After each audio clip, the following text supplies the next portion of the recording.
दर्शकवृन्द, म निरन्तर प्रत्यक्ष प्रसारणमा छु। यति बेला भने हामीसँग जोडिसक्नु भएको छ दैलेख जिल्ला नारायण नगरपालिकाका नगर प्रमुख रत्नबहादुर खड्का। आउनुहोस् दर्शकवृन्द, उहाँलाई स्वागत गरौँ। नमस्कार, स्वागत छ मेयर साहब। नमस्कार। आराम कुशल हुनुहुन्छ? ठिक छ म्याम। पछिल्ला दिनहरू कसरी बित्दैछ यहाँको? के कस्तो भइराखेको छ? स्वास्थ्यको अवस्था कस्तो छ? बाहिरबाट आउने नागरिकहरू कसरी व्यवस्थापन गर्नु भएको छ उहाँहरूको? के जानकारी गराइदिनुहोस्। प्रथमत म यो मेगा टेलिभिजनलाई नीति तथा सुशासन विषय सन्दर्भमा यो नारायण नगरपालिकाको प्रमुख म रत्नबहादुर खड्का लाई कोरोनाको प्रभाव नियन्त्रण सन्दर्भमा हालसम्म आफ्नो पालिकामा भए गरेका कामहरूको जानकारी आम नागरिकहरूलाई दिने एउटा अवसर गर्यो। त्यो मेगा टेलिभिजनलाई म र त्यसको सम्पूर्ण चाहिँ स्टाफहरूलाई म चाहिँ हार्दिक धन्यवाद दिन चाहन्छु। विश्वभर अहिले कोरोना संक्रमितको संख्या बढ्दै गइरहेको अवस्था छ। विश्वमा कोभिड-19 को प्रभाव भयावह रूपमा जाने अगाडि द्रुत गतिमा अगाडि गइरहेको अवस्था छ। त्यसैले यो मुलुकभित्र कहाँ सबै स्थानीय सरकारहरू आफ्नो तहमा स्थानीय तहमा आफ्ना नागरिकहरूलाई कसरी सुरक्षित राख्न सकिन्छ, कोरोनाको प्रभावबाट कसरी मुक्त पार्न सकिन्छ, या प्रभाव नपर्न दिन के नीति अवलम्बन गर्नु पर्दछ भन्ने विषयमै अनवरत रूपमा चाहिँ लागिरहेको अवस्था हो। त्यसमा पालिका स्तरमा सबै कर्मचारी साथीहरू, सबै सुरक्षा निकायका साथीहरू, सबै कार्यालयका कर्मचारीहरू अनवरत रूपमा लागिरहेको अवस्था छ। त्यसैले यो कोरोनाको नियन्त्रण गर्ने सन्दर्भमा जे जति सहयोगी हातहरू छन्, जे जतिले आफ्नो तहबाट सहयोग पुगाउनु भएको छ, सबैलाई म स्थानीय सरकार नारायण नगरपालिकाको नगर प्रमुखको हैसियत तथा नगरपालिका सङ्घ कर्णाली प्रदेश संयोजकको हैसियतले हार्दिक धन्यवाद दिन चाहन्छु। उहाँहरूको अमूल्य ऊर्जावान शक्ति कायम रहिरहोस्, जसको प्रभावबाट कोरोनाको प्रभाव यो मुलुकले बेहोर्नु नपरोस्। अब म नारायण नगरपालिकाले यस सन्दर्भमा गरिरहेको कामहरूको विषयमा जानकारी गराउँछु।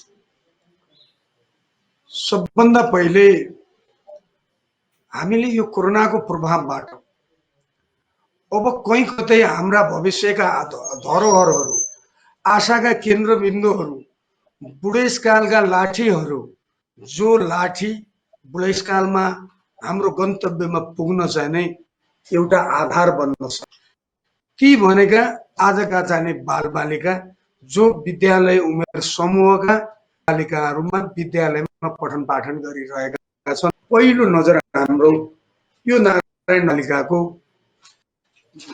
त्यतातर्फ केन्द्रित रह्यो र हामीले चैत्र 6 गतेदेखि हुने परीक्षा चैत्र 5 गते नै सम्पन्न गर्नुपर्छ भनेर चाहिँ सबै प्रधान अध्यापकज्यूहरू, सबै विद्यालय व्यवस्थापन समितिका अध्यक्षज्यू र नगर शिक्षा समितिको बैठक बोलायौँ। रूपमा ती सबै परीक्षाहरू हामीले पहिले सम्पन्न गर्यौँ। यो नगर 6765 साथीहरू अध्ययनरत थिए, ती सबैलाई चाहिँ मास्कको प्रबन्ध गर्यौँ। त्यसपछि हामीले विभिन्न चाहिँ चेतनामूलक समाचारहरू, संवादहरू रेडियो मार्फत गर्यौँ।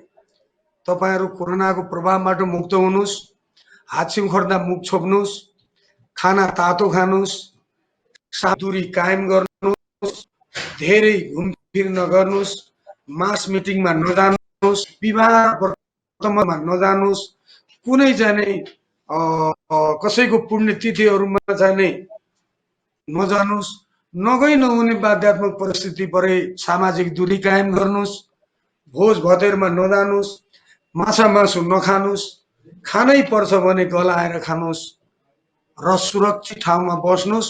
कोरोनाको प्रमुख औषधि नै आत्मशरण हो भन्ने विषयका चेतनामूलक सन्देशहरू प्रवाह गरे। त्यसपछि हामीले गर्नका निमित्त आर्थिक व्यवस्थापन प्रमुख पाठ हो। अब प्रकोप व्यवस्थापनका निमित्त, कोरोनाको प्रभाव प्रकोप व्यवस्थापनका निमित्त जाने विपद व्यवस्थापन कोष खडा गर्नुपर्छ। हामीसँग छुट्याइएको विपद व्यवस्थापन कोषको रकम हामीले क्यान्सर पीडित, ब्लड क्यान्सर पीडितलाई हामीले 10,000 रुपियाँ दिने गरेका थियौँ।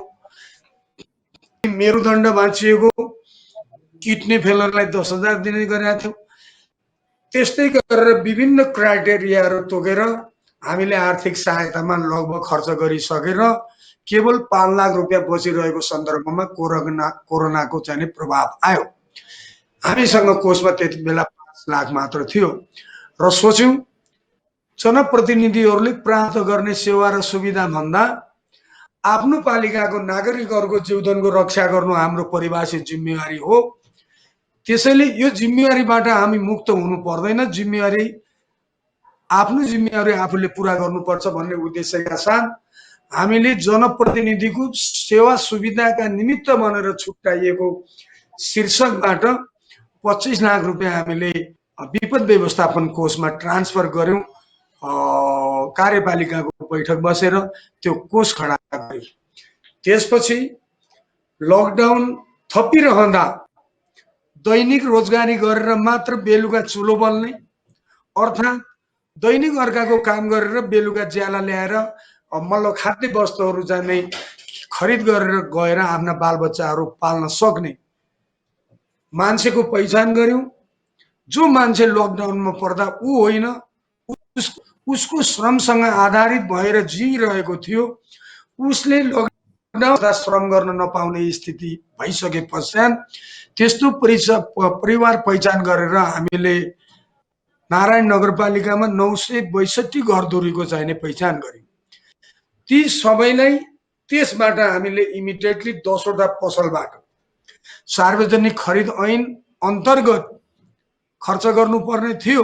तर हाम्रो परिभाषित जिम्मेवारी के थियो भने छाक टार्न नसकेका नागरिकहरूलाई बचाउने जिम्मेवारी। त्यो सार्वजनिक खरिद ऐन अन्तर्गत खर्च गर्न जाँदा हामी जिम्मेवारीबाट च्युत हुन्थ्यौं, हाम्रा नागरिकहरू भोकै मर्थे। हामीले फास्ट ट्र्याक मार्फत 10 वटा व्यापारीहरूसँग केही खाद्यान्न लियौं। लिइसके पश्चात हामीले 4 जना भन्दा माथि भएको एउटा परिवारलाई 25 केजी चामल, 2 केजी दाल, 1 केजी नुन, 1 लिटर तेल, 2 वटा मिची हात धुनका निमित्त हात धुने साबनको एउटा प्याकेज निर्माण गर्यौं र उहाँहरूलाई राहत वितरण गर्यौं। त्यो राहत वितरण गरिरहँदा दैलेख जिल्ला सदरमुकाममा रहेको जिल्ला भएको कारणले थुप्रै व्यवसाय, यहाँ थुप्रै जाने पूर्वाधारहरू निर्माण, थुप्रै विकास निर्माणका आयोजनाहरू सञ्चालन भइरहँदा ती कामबाट आफ्नो कमाई गरेर जान केटाकेटी पाल्ने उद्देश्यका साथ यसै जिल्लाका अन्य स्थानीय तह नै पालिका बाहिर विभिन्न जिल्लाबाट आएका श्रमिकहरूको चाप यहाँ देखियो। हामीले ती सबै श्रमिकहरूलाई पनि राहतको प्रबन्ध गर्दा हामीसँग झन्डै 1100 घरधुरी बराबर हामीले चाहिँ राहत खर्च गर्नु पर्यो। र साथसाथै त्यसपछि हामीले नगर प्रमुखको अध्यक्षतामा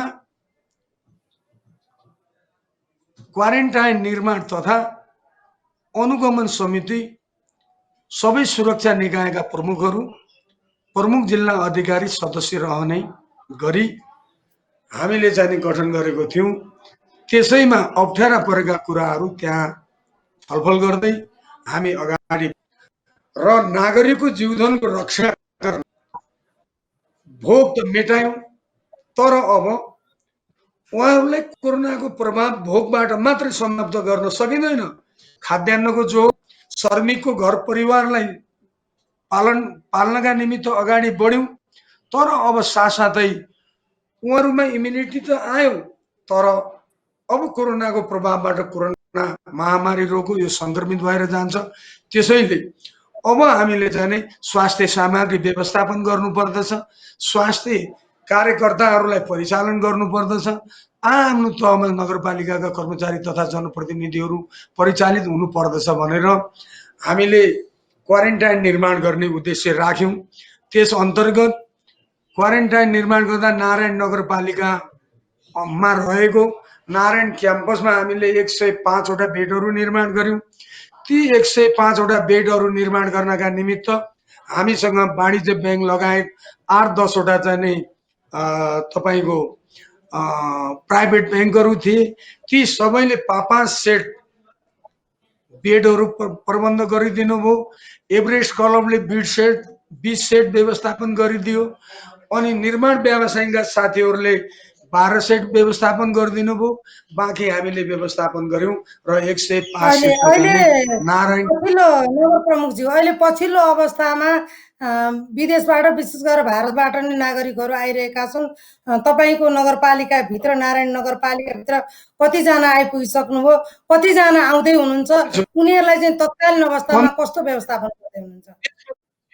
भन्दैछु म। त्यसपछि हामीले क्वारेन्टाइन निर्माण गर्यौँ र रेड क्रसको सहयोग लिएर हामीले चाहिँ नै सरस्वती माविमा 20 वटा आइसोलेसन बेडहरू बनायौँ र 2 वटा स्वास्थ्य कर्मीहरूलाई राख्नका निमित्त 2 वटा छुट्टै बेड बनायौँ। र त्यसपछि वैदेशिक रोजगारबाट आएको 2 जना दुबई, 3 जना मलेसिया, 3 जना कतारबाट हामी कहाँ चाहिँ नै 3 जना कतारबाट हामी कहाँ आएका थिए। बाँकी त्यस बेलासम्म 172 जना वैदेशिक रोजगारबाट आएका व्यक्तिहरू चाहिँ नै हामीसँग थिए। र अहिलेको अवस्थामा हामीसँग 15 वटा क्वारेन्टाइन बनाएका छौँ। 15 वटा क्वारेन्टाइन निर्माण गरिरहँदा हामीसँग झन्डै अहिले लेटेस्ट 1233 अलि अगाडिसम्म 1233 युवाहरू वैदेशिक रोजगारबाट फर्किसक्नु भएको छ। उहाँको निमित्त जाने हामीलाई व्यवस्थापन गर्न, क्वारेन्टाइन गर्न हम्मे परेको छ।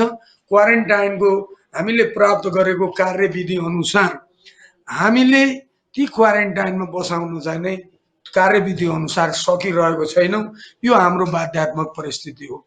105 चाहिँ बेड बनाएको ठाउँमा हामीले झन्डै 226 जना जति 226 जना जति मान्छे राख्नु परेको छ भने त्यसै पनि चाहिँ नै यो कार्यविधि अनुसार हुन सकेका छैन। तैपनि गौरव गर्छौँ 1200 भन्दा बेसी वैदेशिक रोजगारबाट फर्कौँ अहिले क्वारेन्टाइनमा राख्दा हामीले केन तिनीहरूको जीवन रक्षा गरेका छौँ, खाने व्यवस्थापन गरेका छौँ। त्यसैले हामी गौरव गर्छौँ। हामी चाहिँ नै स्थानीय तह समयमा फर्मेसन नभएको भए अहिले मुलुकले बहुत दुर्दशा बेहोर्नु पर्ने थियो। यो 3 तहको सरकार अहिले कोरोनाबाट आफ्ना नागरिकहरूलाई सुरक्षित गर्न सफल भइरहेछ तापनि अहिले यता कता चाहिँ नै ती वैदेशिक रोजगार भन्दा भारतबाट आएका युवाहरूसँग कोरोनाको प्रभाव देखिएको छ। हाम्रो नगरपालिकामा झन्डै 20 जना जति तपाईको चाहिँ आरडीटी पोजिटिभ देखिनु भएको छ। उहाँहरूलाई अब छुट्टै राख्ने व्यवस्थापन गरिरहेको छौँ। 2 जना नगरपालिकाको 2 जना चाहिँ नै पीसीआर पोजिटिभ देखेर आइसोलेसनमा हुनुहुन्छ। नाम चाहिँ अहिले प्रकाशमा ल्याउन हामी सक्दैनौँ।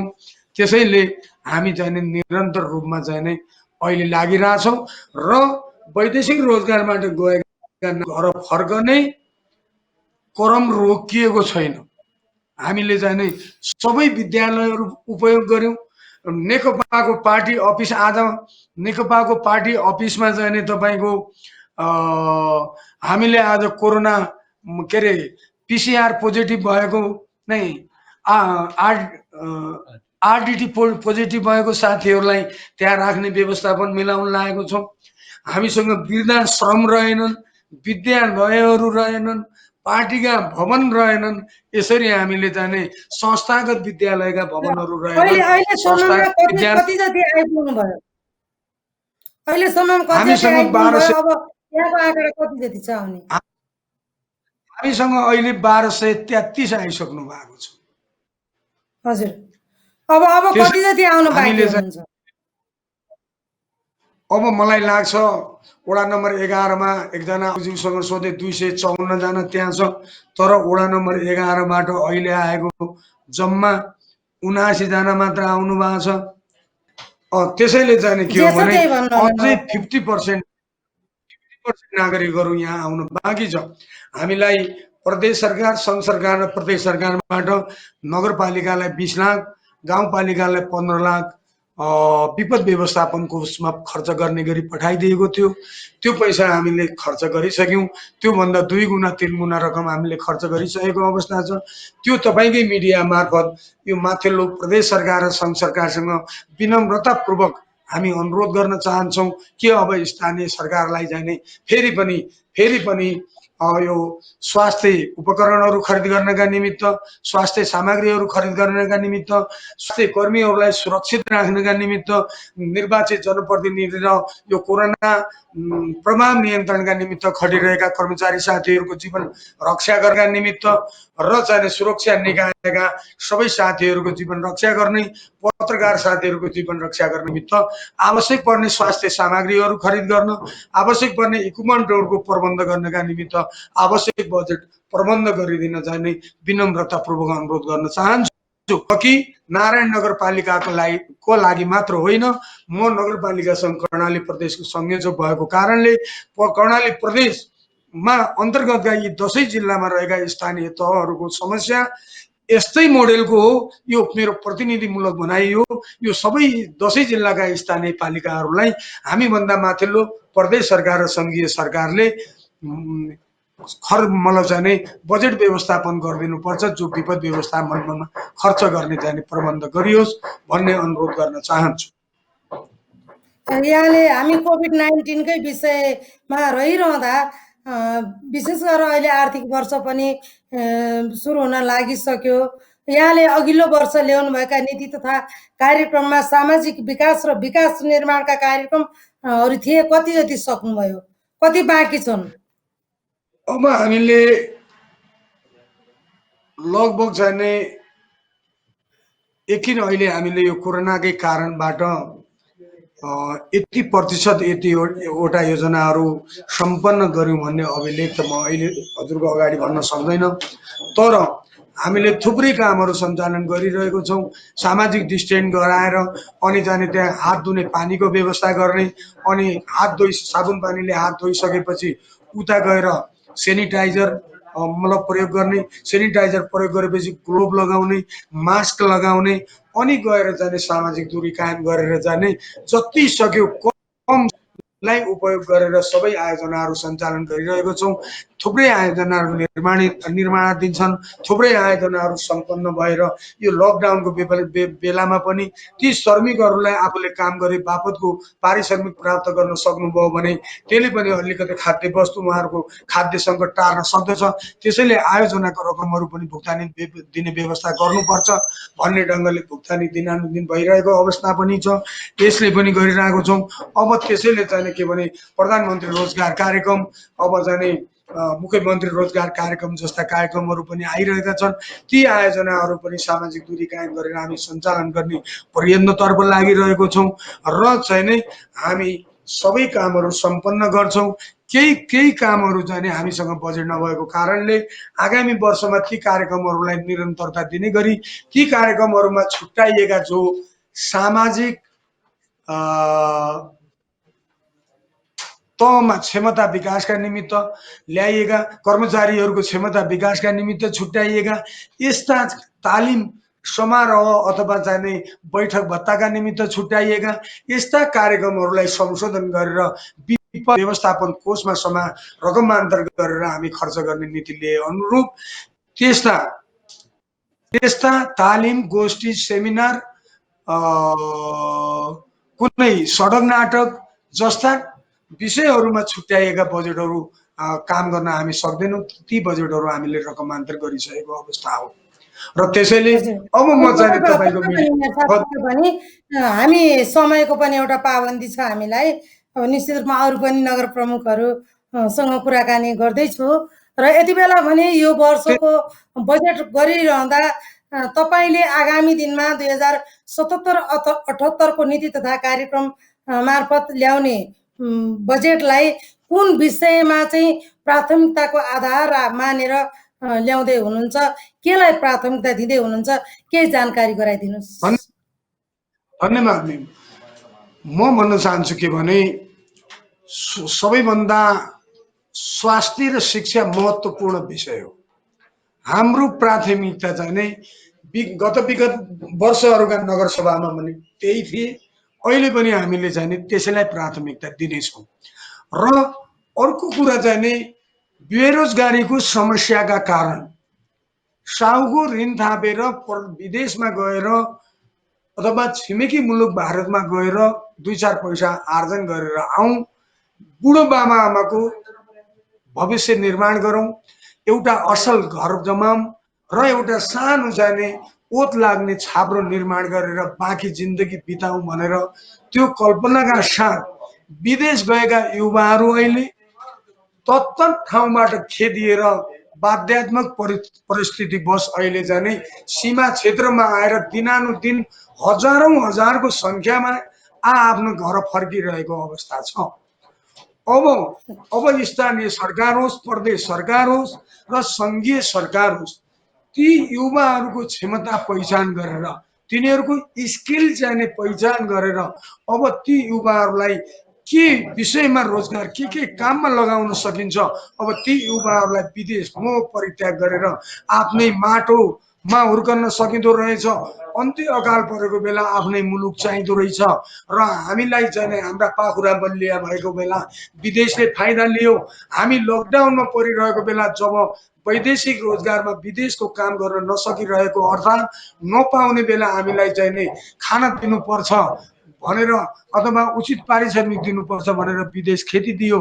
त्यसैले अब हामी विदेश जान सकिन्न, हामी जानु हुँदैन भन्ने त्यो विदेश प्रतिको मोह कसरी मार्न सकिन्छ ती युवाहरूलाई जनचेतनामूलक कार्यक्रम ल्याउनु पर्दछ। र दोस्रो कुरा, उनको क्षमताको आधारमा उनीहरूलाई कृषिको माध्यमबाट, लघु उद्यमको माध्यमबाट उनीहरूको आर्थिक समृद्धि निर्माण गर्नुपर्छ र ती युवालाई मुलुकमै चाहिँ तिनको चाहिँ मुलुकमै जाने तिनीहरूको आर्थिक समृद्धि निर्माण गर्ने तर्फ बजेट आकर्षित हुनुपर्छ। अर्को कुरा चाहिँ बजेट भनेको चाहिँ कृषि व्यावसायिक, अहिले हामी निर्वाहमुखी कृषि प्रणालीलाई अवलम्बन गरेका छौँ। हामीसँग थुप्रो बाँझो जमिनहरू छ, हाम्रा चाहिँ त्यो जमिनमा जोत्न सक्ने, जमिनमा खन्न सक्ने, त्यो माटो खेलाउन सक्ने, ढुङ्गा उठाउन सक्ने र पात पतिङ्गहरू पन्छाउन सक्ने युवाहरू विदेश पलायन हुनुभयो। हामी बुढाखाडाहरू जो घर छोड्न सक्दैनौँ, त्यो बारी बाँझो हेरेर धुरुधुरु रोइरहेको अवस्था छ। अब यो अवस्थाबाट बुढाबुढीहरूलाई, ती बाबा आमाहरूलाई मुक्ति दिनुपर्छ कि हाम्रो छोराहरू देशमै बसे, हामी सँगै रहे र हाम्रै माटो खोर्सेर अहिले जीविका चलिरहेछ भन्ने ती बुढाबुढीको भावना पैदा गराउनु पर्ने अवस्था छ। त्यसैले बाँझो बारीको स्थानीय तहहरूले लगत लिँदैछ। हामी अब ती बाँझो बारीहरू कसैले कमाउनुहुन्छ भने तिनलाई सब्सिडी दिएर मल बिउ र अरू प्रबन्ध गर्दछौँ। यदि त्यति गर्दा पनि ती बाँझो बारीहरू जोतिँदैनन्, ती बाँझो बारीहरूमा चाहिँ बिरुवाहरू लगाइँदैनन्, त्यो बाँझो बारीमा अन्न बालीहरू गरिँदैनन् भने स्थानीय तहहरूले हामीले कब्जा गर्छौँ र बिना भाडामा चाहिँ अब त्यस्ता युवाहरू जो वैदेशिक रोजगारबाट यहाँ फर्किनु भएको छ, जो फेरि विदेश फर्कन चाहनुहुन्न, ती युवाहरूलाई जाने एउटा समूह निर्माण गरेर, एउटा सहकारी निर्माण गरेर अब ती जमिनहरू हामी ती युवाको हातमा दिन्छौँ। ती युवाहरूको जाने पौरखबाट अब मुलुकको आर्थिक समृद्धि निर्माण गर्नेतर्फ हामी अगाडि जाने उद्देश्य छ। यो स्थानीय सरकारको यो उद्देश्य, यो गन्तव्य र यो सपनालाई प्रदेश सरकार र सङ्घीय सरकारले पुरा गर्नुपर्छ भन्ने कुरा मेरो भनाइ हो। यो कुरा तपाईँको मिडिया मार्फत दुई तहको सरकार समक्ष जाओस्। अत्यन्तै महत्त्वपूर्ण यहाँको समय र सान्दर्भिक भनाइ र यति बेला हामी दैलेख जिल्लाका समग्र मात्र नभइकन कर्णाली प्रदेशका 10वटा जिल्लाका समस्या, स्थानीय तह प्रमुखहरूका समस्या र स्थानीय तहमा भएका गतिविधिहरूको बारेमा विशेष जानकारी दिनुभयो। एउटा कर्णाली प्रदेशको स्थानीय तहको संयोजकको हैसियतले पनि नगर प्रमुख ज्यू तपाईलाई धेरै धेरै धन्यवाद दिन चाहन्छु। साथै आगामी दिनमा पनि दैलेख जिल्लाको त्यो नारायण नगरपालिकासँग हामी निरन्तर जोडिने छौँ र त्यहाँका भएर गरेका गतिविधिहरू अवश्य नै हामी जानकारी लिने जिज्ञासा राख्ने कोसिस गर्नेछौँ भन्दै धन्यवाद दिन चाहन्छु। अन्तमा मेरो पनि जाने यो मेगा टेलिभिजनलाई म मुरी धन्यवाद दिन चाहन्छु र नारायण नगरपालिकाको प्रमुख तथा नगरपालिका सङ्घ संयोजक कर्णाली प्रदेशको तर्फबाट कर्णाली प्रदेशभित्र भएका 10 जिल्लाका सबै स्थानीय तह गाउँपालिका समेतको प्रतिनिधिमूलक समस्याहरू मैले यहाँहरूको माझमा राखेँ। आफूभन्दा माथिका दुई तहको सरकारहरूसँग माग सम्बोधन गर्न अनुरोध गरेँ। यी सबै कुरा चाहिँ गर्ने एउटा महत्त्वपूर्ण समय जुटाइदिनु भयो। यो नीति तथा सुशासन कायम विषय, त्यसैले यहाँ र यहाँको टेलिभिजनमा सहयोग गरिरहनु हुने। टेलिभिजन हो, रेडियो संवाद होइन, हामी प्रत्यक्ष प्रसारणमा छौँ। नगर प्रमुखज्यू, नेपाली दिदीबहिनीहरूलाई म हार्दिक धन्यवाद दिन चाहन्छु। धन्यवाद, नमस्कार। हस्, नमस्कार दर्शकवृन्द, हामी निरन्तर कार्यक्रममै छौँ र हामी फेरि पनि कार्यक्रममा अन्य नगर प्रमुखहरूसँग जोडिने प्रयास गरिरहेका छौँ। आउनुहोस् दर्शकवृन्द, एकैछिन विश्राम गरौँ।